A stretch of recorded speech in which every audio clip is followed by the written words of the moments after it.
Some photography equipment at Goodwill Gorham. Look at this, a Marand FB. I'm not familiar with that model at all. Here's kind of a bridge camera in between a SLR and a point and shoot. Oh, some little binoculars for people with, oh, what do we got here? Oh, a Vivitar lens. But look at this. Ooh, this is the Canon EF 75 to 300 millimeter lens, and it's the third model, which is a little better than the others. And they got a thing, they sent me something about having like a 25% discount on one item. So I'm just not going to be able to resist. So I'm trying, looking through Goodwill, and I found this really nice lens. It's funny. At one time, regular photography film was real expensive to purchase, the initial thing, but fairly inexpensive to have it processed. So now it's just the way opposite. You can get pennies on the dollar for camera equipment, but if you're going to have someone else process it for you, it's going to be expensive. But this is the lens that I found. This is a 75 to 300 f4 to 5.6, and it's the 3. So they made two other versions of this, and as they did it, they made it better. The specs changed slightly, but so this is the red dot lens, which tells you which cameras it fits. But this is, this is a film camera. This is an EF lens. That's what they were calling the lenses for that time period. And it's just really neat. This camera, yeah, I think this camera, or was it the other one? Well, I think it was this one. It was almost like $1,000 when it was new. Now, so I've got this. I've got another one. This is the EOS 850, and this one's basically all programmed. So in other words, you can't go in and change the shutter speeds and things, but what's nice about it is it had the normal lens, the 50 millimeter. This is 75 to 300, and I also snagged, let's see, a water bottle. I also snagged a 35 to 105. Normally, when you were buying cameras like this, they were usually in a combination where they put this lens on, and this lens did from 35 to 105, and it focuses down to 3 feet. But the thing here is that it lets in way more light. What you have going on with zoom lenses is there's multiple elements in here, okay? That every element is a chance to destroy image quality to some degree. And, you can put in elements to try to increase the quality, of course. But typically you'll find that lenses of a set focal length are sharper and they let in more light. In other words, this is this is a zoom lens. So the other lens, I was just looking for the F number on this, and it is, yeah, this is 4.5, so it's even less than this one. This is the one that's 1.8. So this is letting in more than twice the light that the other ones have. And zoom lenses have a range of the F number. And as you, this ratio of the diameter of the lens to where the film is, as you go out, in other words, as you zoom the lens, that ratio becomes more and less light is let in. So that's why if you're using this lens in the 75 position, it will be the f4. But if you go way to the other 300, you lose a whole stop of light, and it will be 5.6. So let's talk money. So we have this $1,000 camera, right? We have 3 lenses, another camera body, although it's automatic. And so what was the most expensive thing here? It was this lens for $15. These other things I got at yard sales. The camera I got with I believe when I originally bought it, this lens was on this camera. And, you know, in Maine, I feel bad for people that don't have yard sales and things. But in Maine, you just keep looking around. Eventually, you'll find something really good at a good price. I'm sure I didn't spend $15 for any of these other items. And like I say, $1,000 body. I haven't checked what this one did sell for. And okay, the thing about, now let's talk about the brand, Canon. I didn't know this till later, but in my photography jaunt, but I had Konica cameras, and they're wonderful. Super sharp optics and all this stuff, but not that popular, okay? So if I was to, I bet I could look for 10 years at yard sales in Maine and never run across something to do with a Konica SLR, single lens reflex. But Canon was or is, I don't know how to say that because of what's happening now with different digital and things, but they were the most popular camera brand. So that means if you get a Canon body and lens, chances are you're going to run into some more things being sold. And I'll look and see how much this is used, but I keep getting this email. I looked at this thing, a lens similar to this, and the guy wants to sell it, of course, so he sends me emails every once in a while, but this basically does what his, I forget whether his was over $100 or what, but so we've got these lenses too. You can switch from manual focus to autofocus so that when it's switched, I can turn this element and actually focus with my, with my eyes, or I can just leave it on autofocus and let it focus.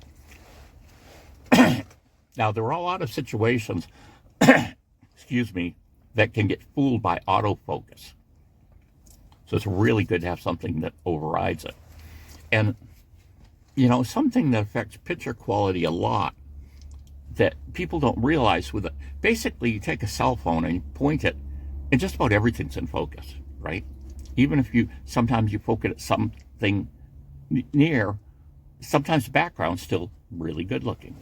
Well, the larger the negative, the less true that is, the less depth of field there is. So therefore, especially with a lens like this, it becomes important that you actually are focused on what you want. And say, taking a picture through this window, if there's enough of a reflection on the window, that the lens may focus on the window rather than what's outside. So that manual focus button on all of these lenses, there it is right there, is a really good thing to have.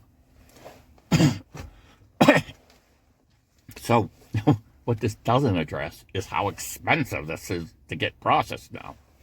So like I say, here we've got, I don't know, $35 worth of camera equipment that cost, $1,500 or more originally. So that, and then you get a 36-inch roll of film in it. You're going to send that somewhere and make prints? Yikes. Because it's not that many people are doing it. Digital destroyed analog photography, just about. It's getting a little absurd renewal. And so there are more people doing it. There are some labs doing it. And of course you can do it, you can do certain things at home. Uh, I did black and white, darkroom, and I got all the stuff packed away. I never did color, although I was somewhere, and my wife and I look in this yard sale, and he's got this really nice enlarger, and he had some price on it, and he says, "Oh yeah, the color darkroom comes with it." I'm like, "Oh yeah." So I wanted the enlarger, so I bought it, and it had all the kind of unicolor drums and the bass that turns it. And if you were ever into color photography, you'd know what I was talking about. Color photography processing, but a bunch of stuff. But anyway, I just think it's neat that you can get things like this for so little money and do, enjoy still photography still. Now, what about repairing them? Well, I don't know if there's anyone that could repair these, okay? And if they are, good camera repairmen, they're backed up so much that you find one that says, yeah, I work on that. Our lead time's like 8 months. You send it to us and it will get done in 8 months. So that's the real good camera people. They're just backed up completely because it's just not that many camera repair people around. Now there's some groups on Facebook where people learn to repair their own cameras, but I don't have the manual dexterity to do that. I might have had the brain power or have the brain power to do it, but not the manual dexterity that you obviously need to be, taking small screws apart and different things like that and somehow getting things back together. Yikes. So you basically consider the camera disposable. So in other words, if this body breaks, I would go to this one or the other way around. But if they both break, I just look around some more and find one. Now, of course, if I need one right off, I could go on eBay and pay quite a bit more than what I could find it for used. But it's just kind of nice, kind of relive the days of film and get to have some equipment. Like I think this is the 80s here, but I started big time in photography in the 70s. And like I say, being able to get a $1,200 camera wasn't even a possibility then. And I got the Konica camera that I really enjoyed. The Konica A was the first camera with auto exposure. Konica came out with a lot of firsts, but they really marketed their products poorly. Or there was this importer called Berkey Photo, and they were supposed to be doing the promotional stuff. They did virtually nothing. So here you have this camera. Eventually, they have the first auto exposure. They have the first motor drive, I think, and then they had the first. What was the other first? DX coding reading camera. So I mean, they had all these. Oh, we're first. And the lenses were great, but it just wasn't marketed well. And so, like I say, Konica stuff is just not around. You can't find it. Someone who has it, maybe they're keeping it. It's in a drawer somewhere. But the Canons, you can find a lot of it. I feel sorry for some of these. People will comment on my videos sometimes. What do you mean thrift stores? What are thrift stores? We don't have thrift stores. We don't have Goodwill. I guess in Europe they don't. Now, is that a sign that Americans buy too much junk and are too materialistically oriented? Well, maybe. But eventually they have more stuff than they want, and they end up being sold, in yard sales or, donated to Goodwill or end up in some other thrift shop, somewhere type of shop. And I think someone from Germany told me one time that they have something equivalent to the thrift shop, but they call it dead people's store, because all it has is clothing. Someone has died, and someone goes through the maid or whatever goes through everything, the clothes, and shoots them all to this place. And so basically all you're going to find is clothes from people who have died. How's that for unusual? But anyway, it's really nice to be able to get and work with equipment that you couldn't really afford.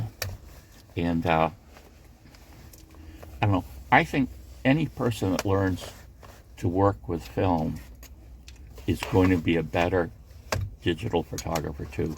Even if you're just talking about using a cell phone as your camera.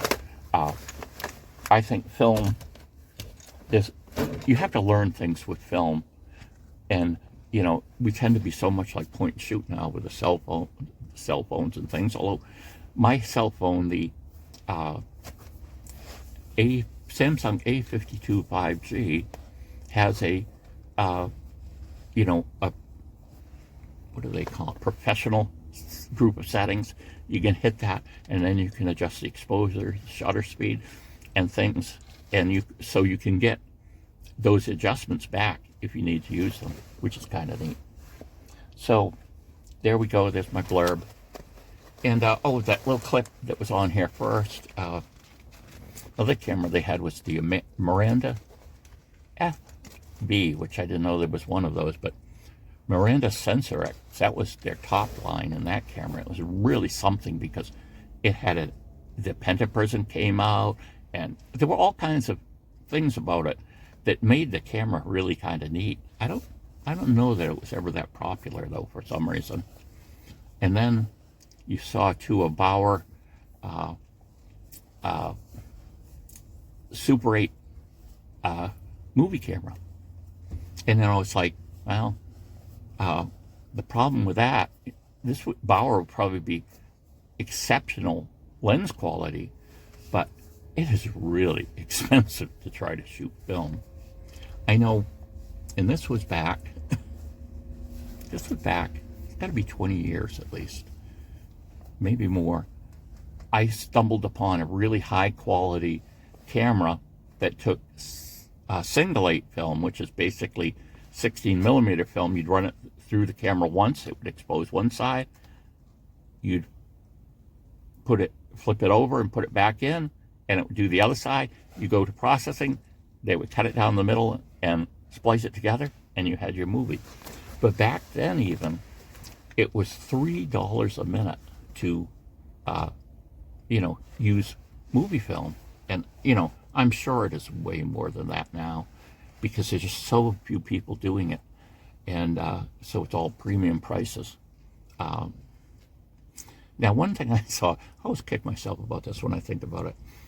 This was many years ago, but I was in a pawn shop, and the guy had a Bolex 16 millimeter movie camera, and it was like $100. So back then, $100 was a lot of money, but I should have got it. Those things kept selling for really high prices, and even if they didn't, it would have been really fun to be able to produce really high quality 16 millimeter movie film.